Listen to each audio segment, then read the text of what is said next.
Hello everybody and welcome to my channel.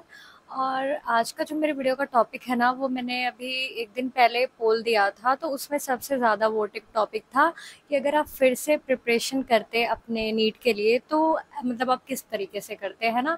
तो मैंने सोचा कि अगर ये इस टॉपिक को इतने सारे वोट्स मिले हैं तो मुझे इसके लिए एक वीडियो बनानी चाहिए। सो या लेट्स स्टार्ट द वीडियो।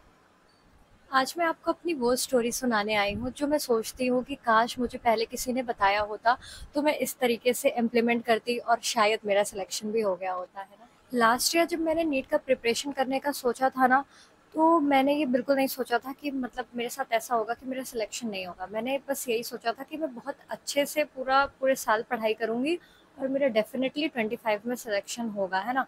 अब ये थॉट तो मेरे माइंड में आ गया है ना। फिर उसके बाद क्या हुआ, मैंने अपना धीरे धीरे पढ़ाई स्टार्ट की। स्टार्टिंग के मतलब एग्जाम देने के 1-2 महीने तक तो मैंने बिल्कुल भी कुछ भी नहीं पढ़ा था, क्योंकि तब मेरा मन नहीं था ड्रॉप लेने का बिल्कुल भी, है ना। पर मैं फ्री थी तो मैंने सोचा कि मैं थोड़ा सा पढ़ के देखती हूँ। तो मैंने स्टार्टिंग में ना फिजिक्स पढ़ना स्टार्ट किया। सबसे पहले मैंने पीडब्ल्यू का यकीन टू पॉइंट तो बैच लिया था और वहाँ से मैंने अपना पढ़ना स्टार्ट किया। अभी क्या हुआ, स्टार्टिंग में बेसिक मैथ्स हमारे सर ने अराउंड 1 मंथ पढ़ाया था, है ना। तो मैंने वो पढ़ा, उसमें मतलब आराम से, मेरे को कोई प्रॉब्लम नहीं। फिर धीरे धीरे ना मतलब सिलेबस हमारा जो है वो बढ़ता चला गया। मतलब फिर उसके बाद क्या हुआ, मेरे स्टार्टिंग में 1-2 बैकलॉग हुए, है ना। I guess kinematics motion in 2D वाले पार्ट में मेरे थोड़े से बैकलॉग हुए। फिर मेरे माइंड में आया कि हाँ, मैं मतलब 2-3 लेक्चर तो इतने अच्छे से कर ही लेती हूँ पूरे दिन में। अगर एक बैकलॉग हो गया तो इतनी कोई बड़ी बात नहीं है, कोई बात नहीं, मैं इसको नेक्स्ट टाइम कंप्लीट कर लूंगी, है ना। और ऐसे करके कभी सर ने एक्स्ट्रा क्लास ले ली तो वो मेरा थोड़ा बहुत बैकलॉग में आ गया। ऐसे करते करते ना मेरे फिजिक्स के काफी ऐसे पोर्शंस थे जो मैं चैप्टर मतलब पढ़ तो रही हूँ, पर मेरे पीछे के जो कुछ पार्ट है वो बैकलॉग में आ जा रहे, फिर मैं नया चैप्टर स्टार्ट कर दे रही। और मैं ये सोच रही कि वो जो बचा हुआ पार्ट है वो मैं बाद में कंप्लीट कर लूंगी, है ना। तो ऐसे करके मेरे सबसे पहले फिजिक्स में बैकलॉग होना स्टार्ट हुए। और फिजिक्स में मैंने जो सबसे बड़ी गलतियां लास्ट ईयर की थी वो ये था कि क्वेश्चंस कम सॉल्व करना। मतलब हमारे सर क्लास में काफ़ी ज़्यादा क्वेश्चन करवाते हैं, वो क्वेश्चन मैंने किया, है ना। फिर मेरी थोड़ी बहुत ये प्रॉब्लम हुई कि मैं उसको बाद में दोबारा मैंने उसको मतलब सॉल्व नहीं किया। सर हमेशा कहते हैं कि हमें क्लास के जो मतलब क्वेश्चंस होते हैं नोट्स के, उसको सॉल्व करने चाहिए, वो बहुत अच्छे क्वेश्चन होते हैं ना। तो उसमें भी मैंने थोड़ी बहुत काम चोरी की। उसके बाद मेरी मिस्टेक ये हुई कि जो डीपीपी होती है ना, मतलब डीपीपी सर दे देते थे, उसके बाद सर ने बोला कि हाँ आप सॉल्व कर लेना। अब मैं उसको थोड़ा बहुत सॉल्व की, जो क्वेश्चन मेरे से हुए हुए, जो नहीं हुए वो भी मैंने छोड़ दिया बाद में का करके, है ना। फिर उसके बाद मैंने उसका प्रॉपर प्रॉपर सॉल्यूशन नहीं ढूंढा, तो मतलब वो मेरे ऐसे ही रह गए। तो ऐसे ऐसे करके ना फिजिक्स जो मैंने था वो मैंने उसमें बैकलॉग भी क्रिएट किया था, और उसमें मैंने जो बैकलॉग तो लास्ट तक जाते जाते मैंने अपना लगभग कंप्लीट भी कर लिया था। पर जो सबसे ज़्यादा मिस्टेक थी वो ये थी क्वेश्चन कम सॉल्व करना, है ना। और अगर मैं अपनी बायोलॉजी की बात करूँ तो मैंने लिटरली स्टार्टिंग के 6-7 महीने तो बायो बिल्कुल भी ध्यान से नहीं पढ़ी थी। मैंने हमेशा से ये सोचा कि हाँ बायो तो मेरा सब्जेक्ट है, उसमें तो मुझे कभी कोई प्रॉब्लम होगी ही नहीं, मैं उसको लास्ट के 1-2 महीने में भी पढ़ूंगी तो मैं बहुत अच्छे से कर लूंगी, है ना। ये मेरा ओवर कॉन्फिडेंस था जिसकी वजह से मेरे बायोलॉजी में बहुत ज़्यादा मार्क्स कटे हैं ना इस बार।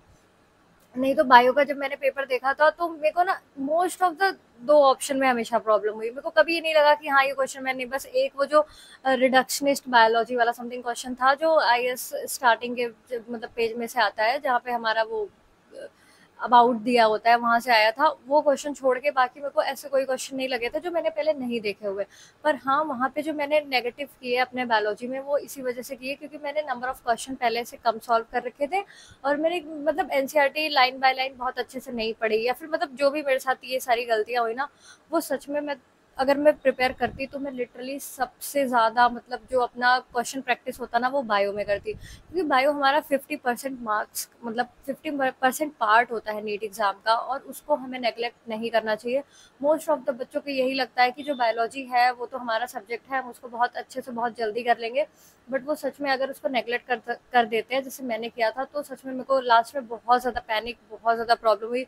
मुझे ऐसा लगा कि जैसे मतलब कुछ कुछ चैप्टर्स ऐसे हैं जिसमें तो मुझे बहुत ज़्यादा क्वेश्चंस की नीड थी, लाइक जेनेटिक्स एंड ऑल। तो वो मेरे साथ थोड़ी सी प्रॉब्लम हुई जो मैं सच में नहीं चाहती कि मैं अगर प्रिपेयर करती तो मैं दोबारा रिपीट करती, है ना।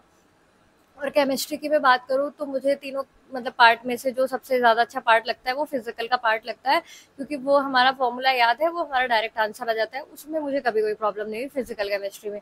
लेकिन मुझे इनऑर्गेनिक और ऑर्गेनिक में प्रॉब्लम हुई। ऑर्गेनिक तो मेरे लिए मतलब काफ़ी टफ पोर्शन होता है। अगर इन ऑर्गेनिक को मैं स्टार्टिंग से एकदम लास्ट तक एक मतलब लाइन में ना पढूँ ना, तो मुझे ऐसा लगता है जैसे मतलब कुछ भी पार्ट मिसिंग है, तो मुझे समझ नहीं आ रहा बाद में क्वेश्चन करते टाइम, है ना। तो ऑर्गेनिक मेरे लिए एक ऐसी चीज़ रही है जिसे मुझे लगता है कि अगर मैं स्टार्ट करती फिर से प्रिपेयर करना, तो मैं उसको स्टार्टिंग में ही, है ना, अगस्त सितंबर के टाइम से ही पढ़ना शुरू करती और उसको मैं बहुत ज़्यादा रिवाइज करती, है ना। ये ऑर्गेनिक मेरे को जितनी भी आती है वो मल्टीपल रिविजन्स की वजह से ही आती है, उसके क्वेश्चंस अगर मैं थोड़ा बहुत भी सॉल्व कर पाती थी, है ना।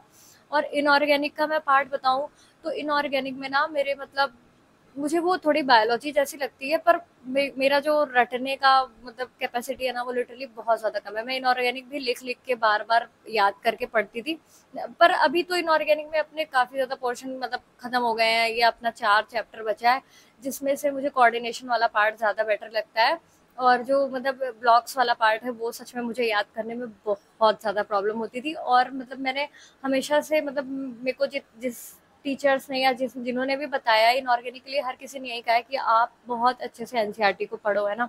उसके अलावा वहाँ और कहीं से क्वेश्चंस नहीं आते, और वो 4 चैप्टर है, वो तो हमें मतलब बहुत अच्छे से अब मतलब केमिस्ट्री मुझे इतनी प्रॉब्लमेटिक नहीं लगती। अगर मैं फिर से प्रिपरेशन स्टार्ट करती हूँ, मुझे ज़्यादा जो प्रॉब्लम आती है वो बायोलॉजी और फिजिक्स में आती है ना। तो उसी के लिए मुझे बहुत अच्छे से अपना पूरा रूटीन बनाना होता कि हाँ, मैं कैसे अपने जो भी 8 9 10 महीने बचे हैं उसमें किस तरीके से अपने फिजिक्स और बायोलॉजी को अच्छे से कस्टमाइज करके पढ़ती है ना। और सबसे ज़्यादा और जो मैं अपने मतलब प्रिपरेशन में हर्डल बताऊँ लास्ट ईयर का, तो ये था कि मतलब स्टार्टिंग में तो एक डिसिप्लिन वे में मैं उठती थी, मॉर्निंग में उठना, अपना पूरा सबसे पहले लेक्चर्स लेना, उसके बाद उसको रिवाइज करना एंड ऑल। बट बीच में मेरे साथ क्या हुआ कि जैसे थोड़े बहुत मेरे बैकलॉग क्रिएट होना शुरू हो गए, मेरे ऊपर थोड़ा प्रेशर बढ़ना शुरू हो गया, है ना। फिर मैंने अपना मतलब जो रूटीन होता है ना उसमें बहुत ज़्यादा चेंजेस कर दिए, मतलब कभी भी उठना, कभी भी पढ़ना एंड ऑल, है ना। तो ये मैं फिर से सच में बिल्कुल भी अफोर्ड नहीं कर सकती थी ये करना, अगर मैं प्रिपरेशन दोबारा करती। अगर मैं फिर से प्रिपरेशन करती ना नीट के लिए, तो मैं अगर सबसे ज़्यादा किसी चीज़ पे ध्यान देती तो वो था मेरा इंटरनल डिस्ट्रैक्शन। मेरे एक्सटर्नल डिस्ट्रैक्शंस कभी नहीं रहे। मैं हमेशा अगर परेशान हुई हूँ ना, तो अपने ओवर थिंकिंग की वजह से, अपने प्रोक्रेस्टिनेशन की वजह से, है ना। और मैंने लास्ट ईयर योगा करना स्टार्ट किया था, 1 महीने मैंने योगा किया था पूरा कंटिन्यू, है ना, एक ही पेस में। और मैं सच में आपको एकदम विजिबल रिजल्ट्स बता सकती हूँ कि मेरे को कितना ज़्यादा अच्छा इफेक्ट उससे देखने को मिला मिला था। जब भी हम कोई एक्सटर्नल वर्कआउट करते हैं, मुझे और किसी का नहीं पता, पर सच में मेरे को मतलब उससे मेरा माइंड और मेरा मतलब ब्रेन एकदम ना फ्रेश रहता था, मेरे को बहुत ज़्यादा अच्छा लगता था थोड़ा सा वॉक करना, थोड़ा सा योगा करना। बट हाँ, बीच में कुछ प्रॉब्लम हुई जिसकी वजह से मैंने छोड़ दिया योगा करना। और फिर उसके बाद मेरे अंदर इतनी ना मतलब हिम्मत ही नहीं आ पाई कि मैं उसको फिर से करना स्टार्ट करूँ। बट हाँ, मैं और कुछ करूँ ना करूँ इस साल, बट मैं योगा तो सच में फिर से स्टार्ट करूँगी। और एक जो चीज़ जिसका बेनिफिट ना मुझे एकदम अच्छे से दिखता है वो है चैंटिंग करना। जो भी मतलब हमारे गॉड है या जो भी है, मतलब मैं किसी ने एक नाम पकड़ लिया, जैसे मैंने एक नाम पकड़ लिया, अब उसको मैं बार बार भगवान जी का नाम अपने माइंड में मतलब लिख के ऐसे देख रही हूँ, है ना। मैं सच में आपको बता नहीं सकती कि चैंटिंग का कितना ज़्यादा पॉजिटिव रिजल्ट होता है, वो तो भाई वर्ड में कोई बता ही नहीं सकता, है ना। तो भगवान ही बता सकते हैं। तो वो सच में ये कुछ 2 3 ऐसी चीज़ें हैं ना जो लिटरली मेरे को बहुत ज़्यादा इफेक्टिव लगती है। इस साल मैं प्रिपरेशन तो नहीं करूँगी, पर हाँ, मैं योगा और चैंटिंग को अपनी लाइफ में बहुत अच्छे से लेके आना चाहती हूँ। इन सब के बाद अगर मेरा सबसे ज़्यादा इम्पॉर्टेंट कोई स्टेप होता ना अपने प्रिपरेशन में, तो वो होता मॉक टेस्ट। मॉक टेस्ट मैंने अपनी गलती की वजह से, अपने डर की वजह से ना बहुत ज़्यादा अवॉइड किया है। पर अगर मैं फिर से प्रिपरेशन करती ना, तो मैं किसी भी कॉस्ट पे उसको कभी अवॉइड नहीं करती। मतलब मॉक टेस्ट होना मतलब वो एक ना मतलब जो हम टेस्ट देते हैं, जो उसका एनालिसिस करते हैं ना, वो सबसे ज़्यादा बेस्ट पार्ट होता है। मतलब हमारा जो भी सब्जेक्ट है ना, या हमारा जो भी टॉपिक या चैप्टर है, अगर हमें ये देखना है कि वो चीज़ हमें आई है या नहीं आई है, तो उसका बस हमें टेस्ट दे देना चाहिए, मुझे यही लगता है ना। और चाहे वो मतलब हमें किसी भी चैप्टर, किसी भी सब्जेक्ट में टेस्ट को स्किप नहीं करना चाहिए, चाहे बायोलॉजी हो, चाहे केमिस्ट्री हो या फिजिक्स हो, है ना। और सबसे ज़्यादा तो इम्पॉर्टेंट चीज़ कि हमें टेस्ट जो है ना वो ऑफलाइन मोड में जाके देना चाहिए। मैंने लास्ट ईयर यही सोचा था कि ठीक है, मैं कोई ऑफलाइन टेस्ट नहीं लेती हूँ, मैं ऑनलाइन ही दे दूंगी, है ना। पर सच में ऑनलाइन में वो प्रैक्टिस और वो हैबिट हमारी नहीं बनती जो हम ऑफलाइन में देके करते हैं ना। अब तो मुझे लगता है किसी भी सिटी में कोई हो, हर कहीं पे हमारा ऑफलाइन सेंटर्स होते हैं जो मतलब काफ़ी सारे टेस्ट वगैरह प्रैक्टिस करवाते हैं, या फिर हम वहाँ से टेस्ट सीरीज ले सकते हैं ना। और मुझे लगता है कि पूरे साल तो हमें अपने प्रैक्टिस टेस्ट को देना ही चाहिए, है ना, जो पार्ट टेस्ट होते हैं। लेकिन दिसंबर से या जनवरी से ही हमें अपने फुल सिलेबस या फिर हाफ 11th का या 12th का ऐसे सिलेबस टेस्ट की प्रैक्टिस बहुत अच्छे से शुरू कर देनी चाहिए। और कोई भी जो जिसने ड्रॉप लिया है, जिसका 11th 12th उसने स्कूल से या कहीं भी कोचिंग वगैरह से कंप्लीट कर रखा है, उसका पहला स्टेप यही होना चाहिए कि अपने पूरा सिलेबस को एकदम कंपार्टमेंट में डिवाइड करके उसको मतलब एक डेडलाइन बनानी चाहिए कि हाँ दिसंबर लास्ट या जनवरी स्टार्ट तक हमारा सिलेबस कंप्लीट हो जाना चाहिए और हमें अपने सिलेबस का 3 बार 4 बार रिवीजन होना चाहिए ना। मैं सच में बताऊँ तो मैंने लास्ट ईयर अपना ड्रॉप लेने के पहले ये बहुत अच्छे से सोचा था कि मैं जनवरी से सिर्फ और सिर्फ रिवीजन करूंगी।